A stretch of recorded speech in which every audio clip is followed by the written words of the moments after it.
Ahem. Ahem. Hi. This is another sketchy video.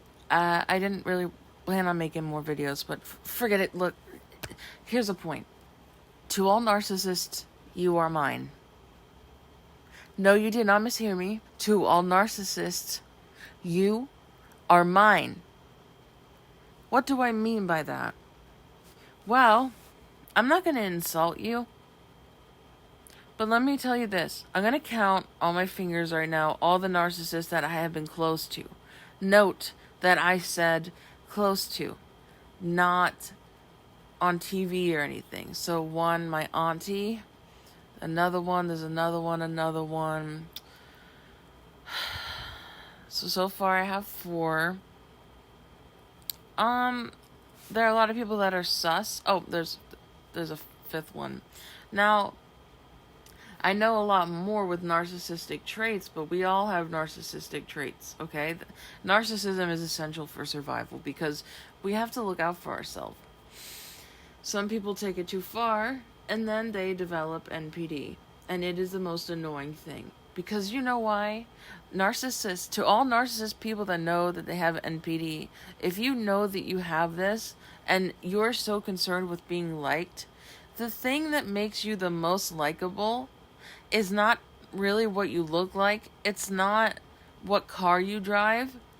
It's how you treat people in a humane way. And what do I mean when I say you're mine? Well, you are my pets. And no, this is not a sexual thing. Don't think it's a sexual thing. You are my pets. Because underneath all that, I'm better than you, or I can do no wrong, is a very fragile sense of self. Your ego is destroyed. People wonder, but, Lynn, you've been screwed over by so many narcissists. Your auntie who raised you turned cold to you when you got older, and you've been hurt really badly by them. They slandered you. They made up lies. There's only one narcissist I don't like, and I already explained that, and he's a guy. But no, I don't, because I have empathy for them. And you might wonder why. Oh my God, they're vile people. But here's the thing. I think almost everyone has a narc in their life, especially their family. Some people have an entire family of them where there's like one leader. There's this, I think it's a book, or it could be just a little pamphlet, and it's called, from what I remember, The Narcissistic Survival Guide, something to that effect. And in it, while it has a lot of points that are right, it says they are not human. And I would like to say that that's not true. Maybe the malignant ones that, who I'm talking about, like Paul Bernardo and Carla Homolka, they are very much malignant narcissists. So is Casey Anthony, concerned about vanity and stuff, which I think that concern comes from a feeling of inferiority deep down. So they think, well, if I look the best, I am the best. Here's the thing, pets, and that's what I'm going to call you from now on. I'm just going to address you guys as pets. This video is for narcissists only.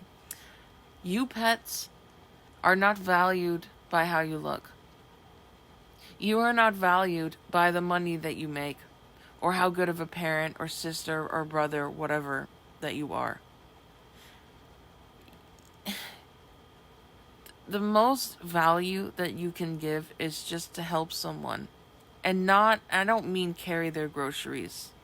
I mean when you see someone in distress, hug them and tell them, hey, what's up?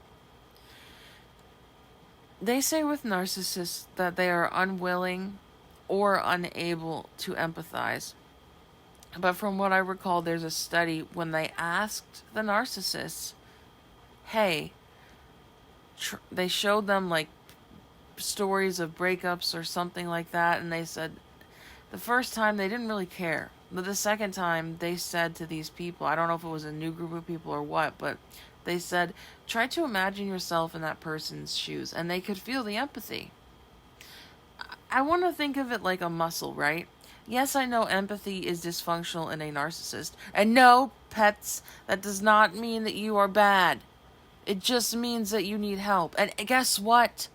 That doesn't mean that you're below anyone. Because every single person has things that they cannot understand. And that's okay. Because a long time ago, for the majority of narcissists, you were hurt. And you cover it up. And I can't say this to them to their face, because guess what? For some reason, you guys want to interrupt me when I want to. I care about you, okay? There are narcissists in my life who I actually love. I love them. I would be devastated if something happened to them, and I would defend them, even though they have hurt me to the point of sometimes to the brink of suicide. And you know what? This is a philosophical thing. Many people say, okay, well, they must be accountable for their actions. But if a narcissist behaves because of NPD, which is personality disorders, remember, those are pervasive, they're erratic, they are not under control, okay? There's a lot of stigma. Here's my problem, okay? I noticed that I, as a BPD sufferer, saw a lot of stigma, mainly on Reddit. There's this subreddit called Raised by Borderlines, and yeah, you know, I was raised by a borderline, I think, and it wasn't pleasant, but I don't blame her for anything she did, because it's not in her control. I'm going to tell you right now, nobody with borderline says, I'm going to hurt you on purpose because I'm evil. They split, and guess what narcissists do too? We're both cluster B, because it's a defense mechanism. And yes, if you have a severe narcissist in your life, and that by that I mean malignant narcissists, there's different types, you should probably drop them, because those are the kinds where I believe there's less remorse. There's actually a study, I'm going to have my friend find it for me so I could post it in this video, where they redeemed psychopaths. Not narcissists or borderlines, but actual psychopaths. If a psychopath can be redeemed, why do people think that NPD cannot be changed? Here's something I want to say to all narcissists that is extremely important. If you really want fame, if you really want to be the person with your own Wikipedia page, to make a difference, and this is especially true for communal narcissists, okay? The ones that want to be known for helping. There is, no matter how much people who don't have NPD study people with NPD, we will never know exactly what goes on in your mind. Your mind is your place, and that's where you are. Okay? We know why some narcissists behave the way they do. We know, like, you know, if they insult someone, it's probably because of their own insecurities, and that's true for a lot of people who aren't even narcissists. Okay? That's not specific to narcissists. But let me tell you this, if you really want to make a difference and be famous, you take your narcissistic ass over there, and that's not an insult because everyone has a little narcissism in them, but you take your little fluffy butt over to a psychiatrist and say, listen to me, I would like to help treat narcissism. And if you think that's impossible, you're wrong. Because I already said that they had psychopaths redeem themselves. But borderline before was thought to be untreatable. Personality disorders in general were thought to be untreatable. But the person who created the treatment, Marsha Linehan, if I said her name right, I'm sorry if I didn't say it right, the people that made that treatment for BPD, which was effective, had it. She believed that she had it. And doesn't that make sense? If you have this illness and it's mental, it's not like it's, you know, a broken leg or something. Obviously, you're the one to treat it. Well, why is that? Because you know everything about that. A psychologist and a psychiatrist, they can help you figure out what's going on. Like narcissists, and I'm addressing you guys, pets. Listen, and I call you pets because I want to give you love and affection like a puppy, but you're way more intelligent than a puppy, so And a lot of narcissists are leaders. And I don't even think they're all bad. Like, okay, I have an aunt, and I cut contact with her because she would say mean things, but she wouldn't apologize. So that told me that she had no awareness, and if she did, she didn't care. So I cut her off. And I loved her. She was, honestly, it's ironic to say about a narcissist, but when I was younger, she was the best aunt ever. She took me out to get ice cream, to the beach. I had the most fun. She was so sweet to me. When I got older, she snapped. And a lot of narcissists do that, and I don't know why, but they snap when you're older. But I still care about them, and that's the flaw of being a person with too much empathy, too much.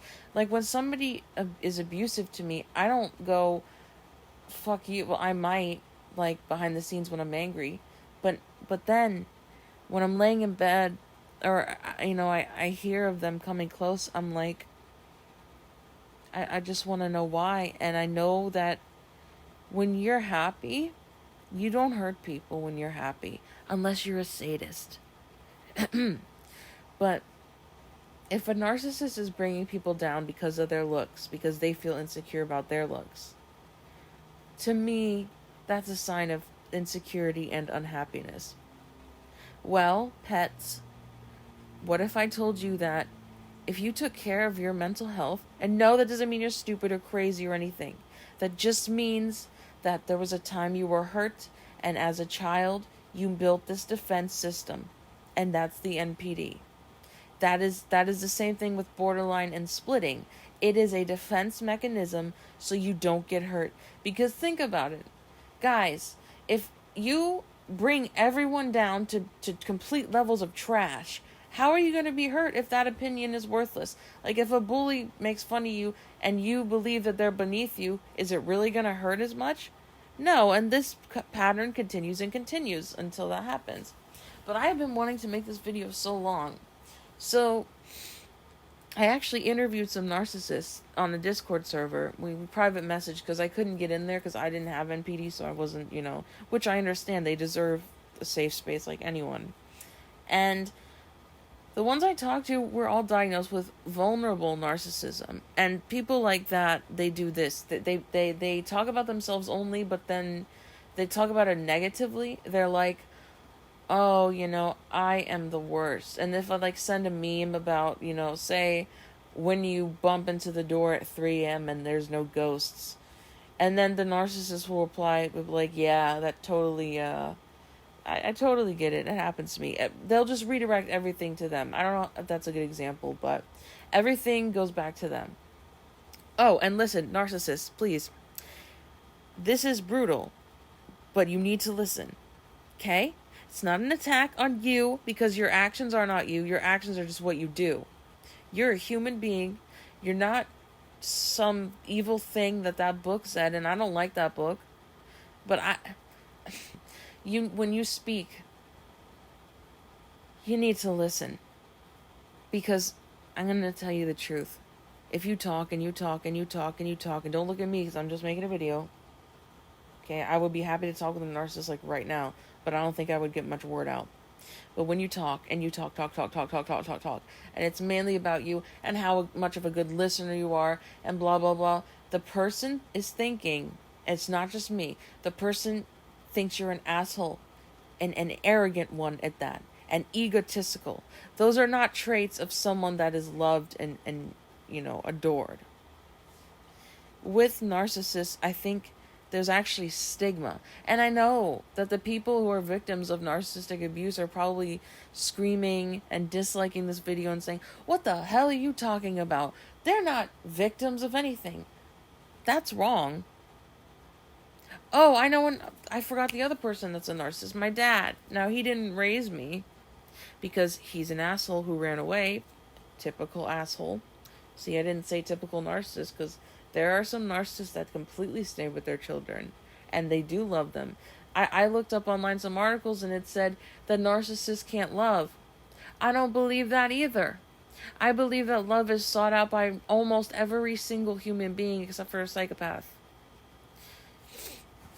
But let me tell you this.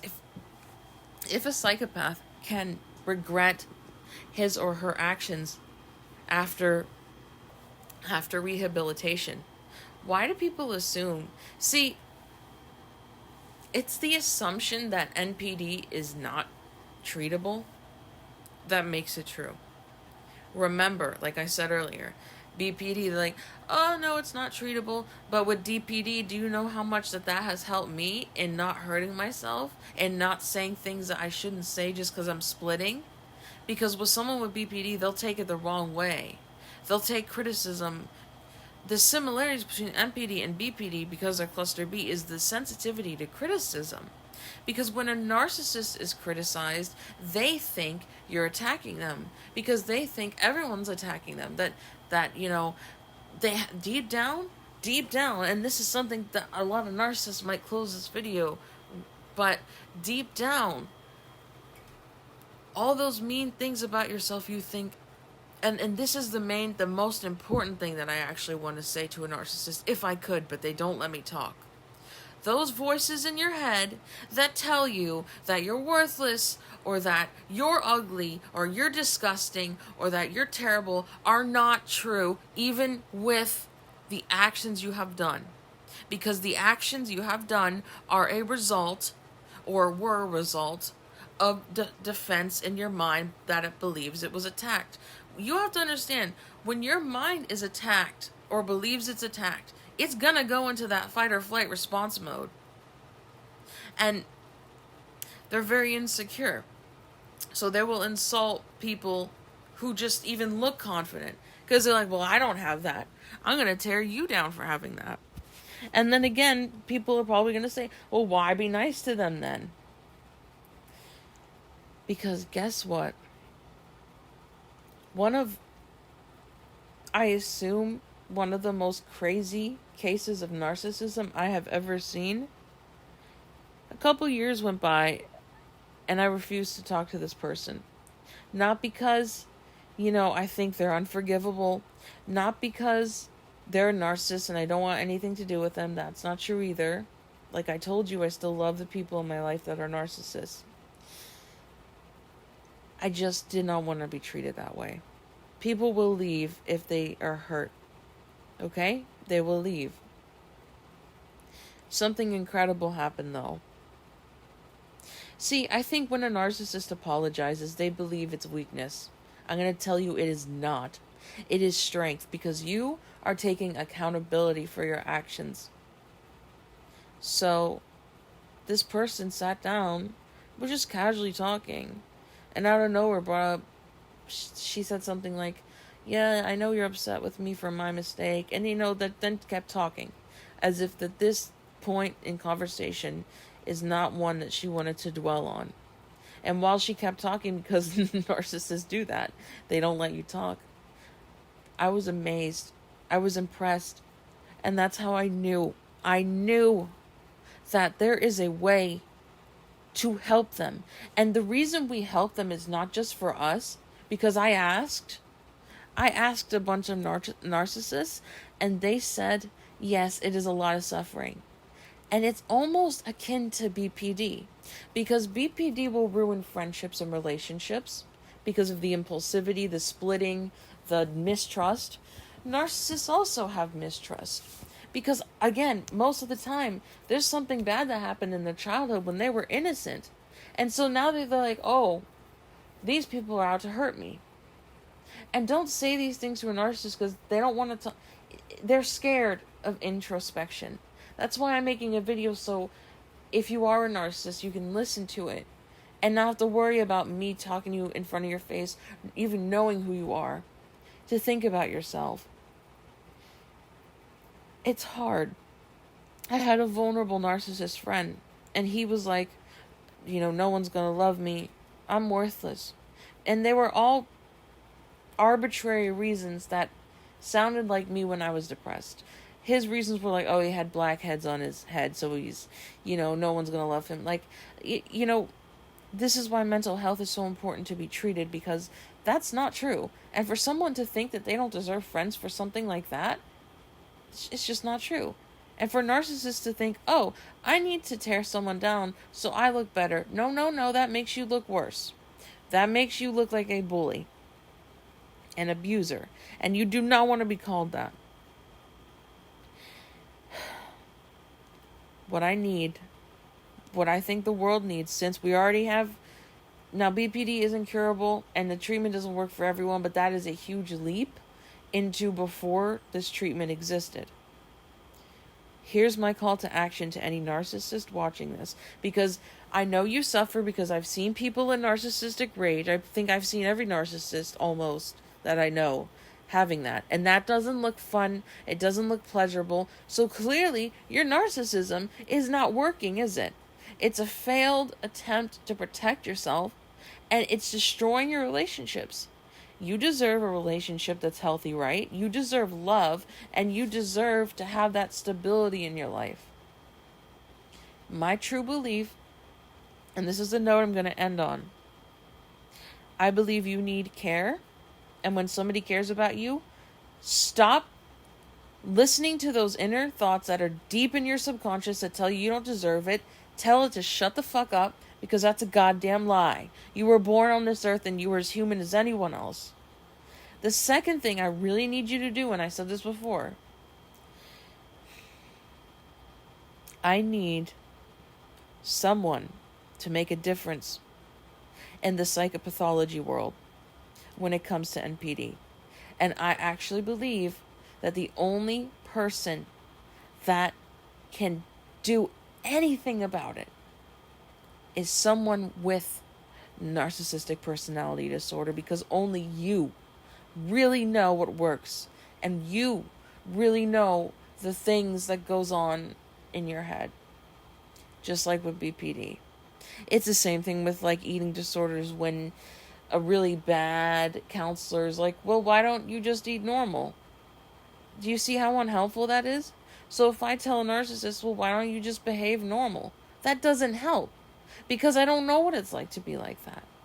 But I think there's a lot of stigma, and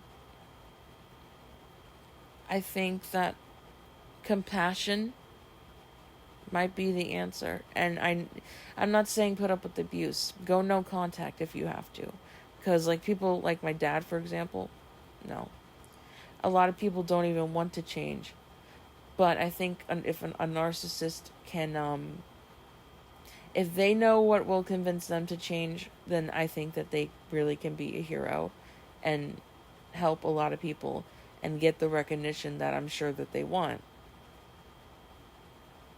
I don't know if anyone else thinks this way about them, but after living with them so long, I can't dehumanize them. Whenever they like start to just do crazy stuff and gaslight, I'll just leave. I leave, and then they don't do it anymore. That's all you have to do. Because at the end of the day, we do have family members that are narcissists. And at the end of the day, of course we love them, because we're human. And I'm sure they love us too. I don't think they're vile. I think that they think they are, deep down, and they take it out on others. But it's almost like defensiveness. Because after I got bullied really badly in school, in 7th grade, when I moved to a new school, I was very mean. And nobody was mean to me, but I assumed that they were out to attack me, because that's all that happened. And I was so mean that nobody liked me, so it was like kind of a self-fulfilling prophecy. And I think that's what narcissists are. They're mean because they think that people really do think lowly of them. Well, we don't. But when you do these behaviors like gaslighting and name calling, any of that, that is the thing that makes people go away from you. NPD causes probably as much relational distress as BPD. I can't imagine a long-term relationship with either of those disorders. I have a long-term relationship with BPD because I had therapy. I found out what DBT is, and I did accept that, okay, I had it. Because when I first found out, I was kind of mad. I was like, no, I don't. Because I didn't even know what it was, and there's a lot of stigma. So I don't know if anything exists like this on the internet. Like I said, don't sympathize and don't let anyone abuse you, is not what I'm saying. because I'm talking to the pets. Okay. I do hope you consider what I say. Bye.